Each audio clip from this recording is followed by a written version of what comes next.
Muy buenos días y bendiciones a todos y cada uno de mis hermanos en Cristo Jesús, miembros de este espacio virtual, a todos mis hermanos en México, en Texas, Estados Unidos, en Centroamérica.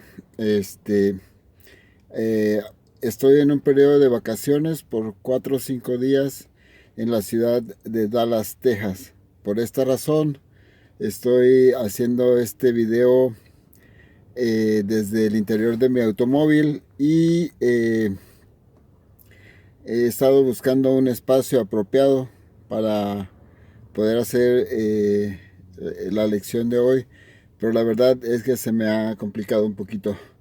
Así que espero que el asunto del espacio no sea ningún problema y que podamos desarrollar esta lección, esta predicación en el día de hoy, 23 de noviembre de 2018. Mi nombre es Miguel Ángel Flores. Para todos aquellos que reciban este video por primera vez, Miguel Ángel Flores, expositor bíblico, maestro bíblico. Y bueno, el tema de hoy es una reflexión acerca de el Día de Acción de Gracias en español y en inglés, el Thanksgiving Day o el Turkey Day, el Día del Pavo, el Día de Acción de Gracias.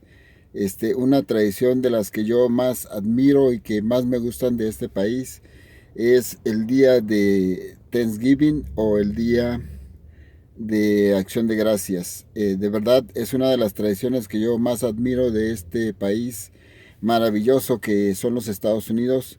Una de las cosas que más me gustan de este país son el día de Thanksgiving, donde se acostumbra a que toda la familia se reúne, vienen desde diferentes ciudades, se reúnen en casa de alguno de los miembros de la familia y alrededor de la mesa todos reflexionan un poco en el año que está ya por terminar y cómo Dios ha bendecido a la familia precisamente, y se hace una oración en favor de la gratitud. Se le presenta a Dios la gratitud por todo lo recibido durante este año.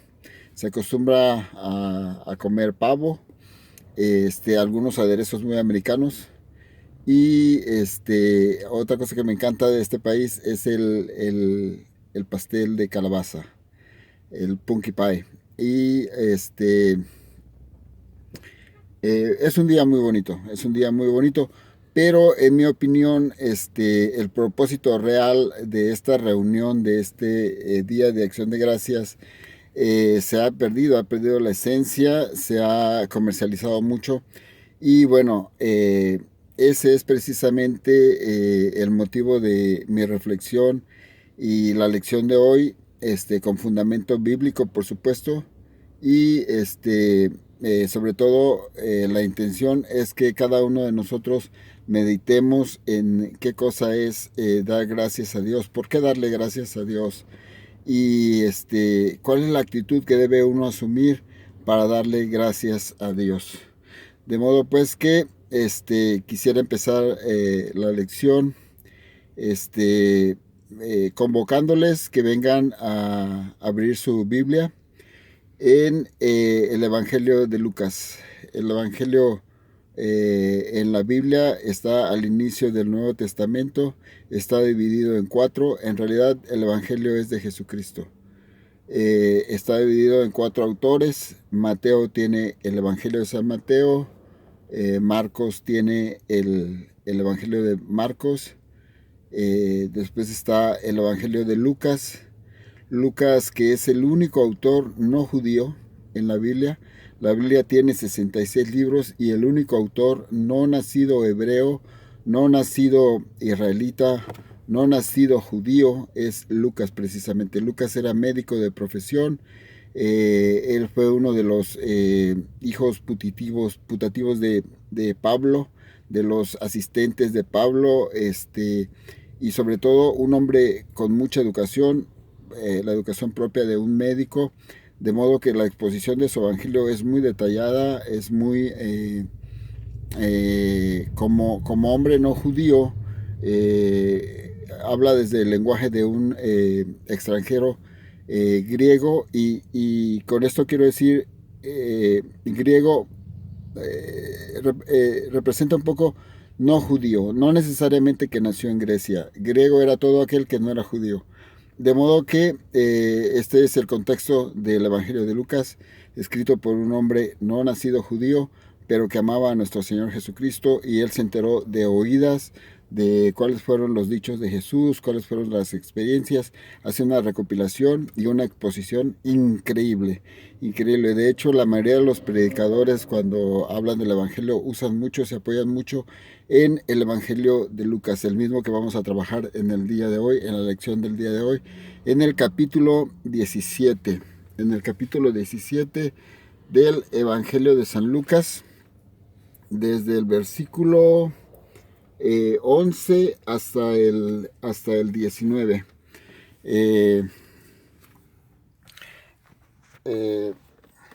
Vamos a hacer la lectura de esto en el nombre del Padre, del Hijo y del Espíritu Santo. Evangelio de San Lucas, capítulo 17, versículos desde el 11 hasta el 19. Esta es una reflexión a propósito del Día de Acción de Gracias. Dice así al pie de la letra. Yendo Jesús a Jerusalén, pasaba entre Samaria y Galilea. Esto es bien importante en la ubicación geográfica que nos está dando Lucas. Dice, yendo Jesús a Jerusalén. Él va con destino a Jerusalén, la ciudad capital de Israel, la ciudad de los hebreos. Él va a Jerusalén, pero pasaba entre Samaria y Galilea. Y al entrar en una aldea, le salieron al encuentro 10 hombres. Por favor, pongan mucha atención en todos los detalles. Al entrar en una aldea, le salieron al encuentro 10 hombres leprosos, los cuales se pasaron de lejos. Se fueron en busca de su destino. Curiosamente, en el versículo 13, alzaron la voz diciendo, Jesús, Maestro, ten misericordia de nosotros. Número 1, cuidado con esto. Le llaman por su nombre y le dan un título o una función. Es decir, sabían a quién le estaban hablando y sabían a qué se dedicaba esta persona a quien les estaban dirigiendo. Repito, versículo 13. Y alzaron la voz diciendo, Jesús, Maestro, ten misericordia de nosotros. Cuando él los vio, les dijo, id. Jesús ya sabía cuál era el problema. Jesús ya sabía qué es lo que le estaban pidiendo. Jesús ya sabía por qué lo estaban buscando. Y Jesús, acuérdense, Jesús es Dios. Jesús es omnisciente. Jesús lo sabe todo. Dice, cuando él los vio, les dijo, id, mostraos a los sacerdotes. Y aconteció que mientras iban, ¿a dónde? A donde los mandó Jesús, a mostrarse con los sacerdotes. Mientras iban, fueron limpiados. ¿Limpiados de qué? De la lepra. Ahorita le voy a dedicar un poquito más de tiempo a qué cosa es la lepra. Versículo 15. Entonces uno de ellos, viendo que había sido sanado, volvió. Es decir, en el camino al que iban, este varón se regresó. ¿A dónde? ¿A dónde regresó? Tras Jesús, a quien le había gritado, a quien le había buscado, a quien le había invocado a través de gritarle por su nombre y por su oficio. Repito, versículo 15. Entonces uno de ellos, viendo que había sido sanado, volvió glorificando a Dios a gran voz. No solo volvió, sino que aparte estaba excitado, estaba vuelto loco porque estaba sano. Se había limpiado cuando iba a buscar a los sacerdotes, haciendo obediencia de la instrucción que les había dado Jesús. Versículo 16. Y se postró rostro en tierra. Imagínate, se postró, es decir, quiero imaginarlo de rodillas, y dice rostro en tierra. Esto es algo muy de esta área del mundo. Ellos acostumbran a rezar de esa manera. Y era tal su agradecimiento que no solo se postró de rodillas, sino además puso su rostro junto a la tierra a sus pies. ¿A sus pies de quién? De Jesús. Volvió del camino, eh, se postró en tierra, se postró, puso su rostro en la tierra y, y, y a los pies de Jesús dándole gracias. No solo estaba ofreciéndole su gratitud, sino también estaba asumiendo una actitud, la forma en que da las gracias. Y versículo 16, quiero que destaquen esto. Y era samaritano. Samaritano. ¿Qué cosa es samaritano? Que era del pueblo de Samaria. ¿Se recuerdan que en el primer versículo que leímos, en el versículo 11, dice, pues pasaba Jesús entre Samaria y Galilea? Bueno, este varón leproso, ahora que había sanado por las instrucciones de Jesús, ahora él vuelve, se regresa, busca a Jesús, se postra, es decir, se pone de rodillas, pone su rostro hasta el ras de la tierra y le da las gracias. Y era samaritano. Respondiendo Jesús dijo, ¿no son 10 los que fueron limpiados? Le preguntó a este varón, que ahora él le mostraba gratitud. Y la forma en que le mostraba gratitud, Jesús le dice, bueno, está muy bien, me gusta tu actitud, me gusta la forma de tu agradecimiento, pero ¿no eran 10 ustedes? Y los otros 9, ¿dónde están? Versículo 18, no hubo quien volviese y diese gloria a Dios, sino solo este extranjero es el único que tuvo agradecimiento en su corazón. Y le dijo, versículo 19, con esto cerramos la lectura de la Biblia. Versículo 19, y le dijo, levántate, levántate. Es decir, yo no necesito que me estés adorando y agradeciendo toda la vida. Levántate, vete, vete, toma tu camino, sigue, vete, tu fe te ha salvado. Gloria a Dios. Muchas gracias. Gracias por su reverencia, por su atención a la lectura de la palabra. Es increíble, es increíble. En este pasaje se nos revelan tantas cosas que yo quiero destacar. Número 1. Jesús va camino a Jerusalén. En este camino pasaba entre Samaria y Galilea. Ambos sitios son lugares aún lejanos de Jerusalén, están camino a Jerusalén, pero en estos dos lugares Jesús manifestó obras, milagros, predicaciones, invitaciones a trabajar con las multitudes que lo seguían. Repito, Jesús va a Jerusalén, pero este acontecimiento de los 10 leprosos se da entre los pueblos de Samaria y Galilea, camino a Jerusalén. Esto es importante destacarlo. Al entrar en una aldea, podría ser en Samaria o en Galilea, no especifica la palabra exactamente dónde, le salieron al encuentro 10 hombres leprosos. Imagínense esta condición. 10 hombres enfermos de lepra. Estamos hablando de hace 2018 años atrás. En este tiempo la lepra era la enfermedad, la maldición más grande. Quiero pensar que como el SIDA en los días de hoy. Las personas que tienen SIDA están arrinconadas en los hospitales especializados y dentro de los hospitales están en un piso especial para personas separadas, contagiosas. Pasaba exactamente lo mismo en estos tiempos, 2000 años atrás. La lepra era un daño, un mal, una enfermedad que no tenía cura. Por lo tanto, se le segregaba a todo leproso, se le segregaba a un sitio fuera de la ciudad, fuera de la ciudad.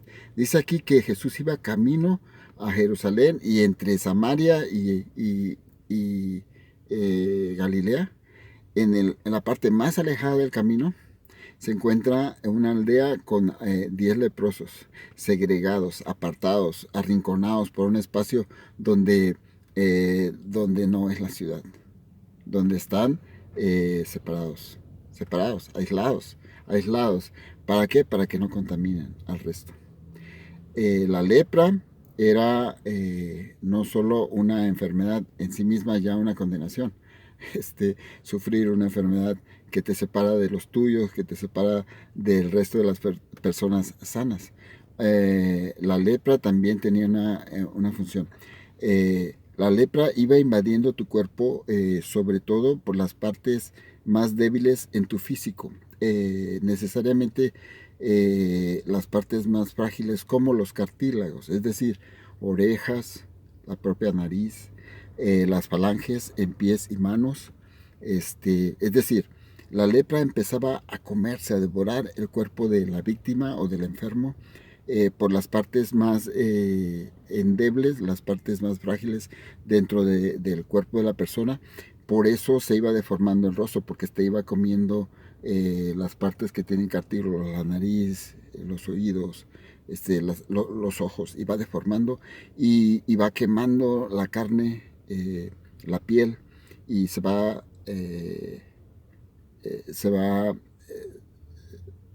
¿cómo se dice esto? Se va extendiendo por toda la piel, por todo el cuerpo, y la persona va pasando el tiempo y va creciendo esta lepra, este contagio. Y bueno, viene la depresión, todo lo que conlleva esta enfermedad. La lepra era el mal de este tiempo más, mm, más peligroso, más dañino, más terrible, más temido. Y en este, en este contexto Jesús se encuentra a estos 10 hombres en la aldea que se ubica entre Samaria y Galilea. Samaria era un pueblo enemigo de los hebreos de años y años y años atrás. Por tradición no se dirigían la palabra los samaritanos con los hebreos, no se hacían favores y se veían como enemigos, literal. La otra ciudad de Galilea es donde Jesús hizo grandes milagros en el transcurrir de su ministerio, en un área donde se da el milagro de la multiplicación de los peces y los panes. Mucho de su ministerio se transcurre a través de lo que es el norte de Judea, en Galilea. Entonces, la ubicación es importante. El lugar donde narra este pasaje de 10 versículos, 9 versículos, el contexto es ¿no? Hay 4 personas que están invadidas por lepra y por lo tanto están segregados fuera de la ciudad y están esperando que la lepra los devore y terminar sus días en esa condición, sin volver a ver a la familia y sin volver a ser parte de una ciudad donde pues por estar contaminado no puede ser parte de los hombres y mujeres que son los miembros del pueblo, porque los vas a contagiar de tal manera que están segregados, alejados, arrinconados, literalmente como apestados, como infectados, esa es la palabra. Y sin embargo, hasta esa aldea había llegado el rumor de quién era Jesús, Jesús el Hijo de Dios, y que obraba milagros, y que tan solo con tocar el borde de su manto, con solo tocar el borde de sus vestimentas, tú sanabas automáticamente, se obraba milagros. Todo eso lo sabían. ¿Por qué? Porque dice en el versículo 13, dice que alzaron la voz y le gritaron, propiciamente le gritaron su nombre. Le hablaron por su nombre, no le dijeron, carpintero, tú, el rubio, el muchacho de 33 años. Fueron muy específicos, le gritaron por su nombre, sabían quién era, sabían su nombre, sabían que era hijo de Dios y sabían que obraba milagros con su transcurrir, con su hablar, con su actitud, con su comportamiento, con su proceder, y sabían que su caminar era precisamente para obrar milagros. Y le dicen también maestro. Recuerden que esta palabra en este contexto es rabí, Y este título no es para todos, es solo para los que se desenvuelven en el sacerdocio, a los que enseñan la palabra, a los que son expositores de la Tanakh, que en este entonces no existía el Nuevo Testamento, era solo la Tanakh, la ley de Moisés, el decálogo de Moisés, los libros históricos, los salmos, todo esto él lo manejaba propiciamente, y él ya había sido corrido de las sinagogas porque tenía una manera de predicar muy diferente como predicar dentro de un carro ahora. este, entonces, este varón, estos 10 hombres sabían quién era. Sabían que obraba milagros, que los podía sanar, y sabían cuál era su posición, su grado, su ministerio. Sabían que él era un maestro, porque así fue como le gritaron: Jesús, maestro, ten misericordia de nosotros. Fíjate, no solo le están diciendo, sí, te estoy hablando a ti, sino le están diciendo, por favor, yo sé que tú puedes sanarme, ten misericordia. Fíjate, cuando estamos necesitados de milagros, ¿cuál es nuestra actitud? Esa es nuestra actitud. Señor, yo sé que tú puedes sanarme. Yo sé, mi Dios, voy a ir a este hospital, pero confío en que tú me sacarás con bien, sano, reconstruido. Cuando estamos con la aflicción en las manos, actuamos de esta manera. Ten misericordia de nosotros. Jesús volteó atendiendo su posición, sabiendo que es a él a quien están buscando. Él volteó, toma su atención, les dice, no necesitas explicarme que tienes lepra, yo lo sé, y no necesitas decirme qué es lo que voy a hacer. Los voy a sanar, solo que tienes que hacerme caso. Te voy a dar un par de instrucciones. Y les dice, id y mostraos a los sacerdotes. Los sacerdotes, ¿quiénes son? Son los hombres dedicados al oficio de la eclesia, de la liturgia, de todo lo que tiene que ver entre la relación de los hombres y Dios. Los que hacían el oficio de dónde se va a predicar, quién va a predicar, cómo deben estar dispuestos los utensilios santos para todo. Los sacerdotes ubicamos perfectamente cuál es el ministerio de los sacerdotes, cuál es su tarea, cuál es su trabajo, y les da esta instrucción: id y mostraos a los sacerdotes. Jesús sabía que en el transcurso de ese id estaban fuera de la ciudad, estaban bastante retirados en una aldea para gente enferma en etapa terminal, consagrados a esperar el día de su fin. Entonces no estaban cerca. Sabía que el transcurso de id y mostraos a los sacerdotes había el tiempo suficiente como para que ellos fueran sanos por la obra de su palabra, simple y sencillamente por la obra de su palabra, y porque tuvo misericordia de ellos. Sanaron, fueron limpios y se les quitó la lepra, su daño, la enfermedad que los agobiaba, la enfermedad que los había arrinconado en esta aldea, para gente leprosa, para gente en etapa terminal. ¿Y qué fue lo que pasó? Estos varones, una vez que se vean limpios, a festejar. Bueno, ahora ya tenemos, ya somos limpios, ya no tenemos por qué no ir hacia la ciudad, ya no nos van a prohibir el encuentro con los demás porque ya estamos limpios. Recuerda, si la lepra atacaba sobre todo por las falanges, que son los dedos de los pies, los dedos de las manos, y los cartílagos, sobre todo en el rostro, eran hombres desfigurados que habían sido limpios por instrucciones de la palabra de Dios. Por la palabra de Dios se obró el milagro y son limpios, es decir, la contaminación quedó atrás, y entonces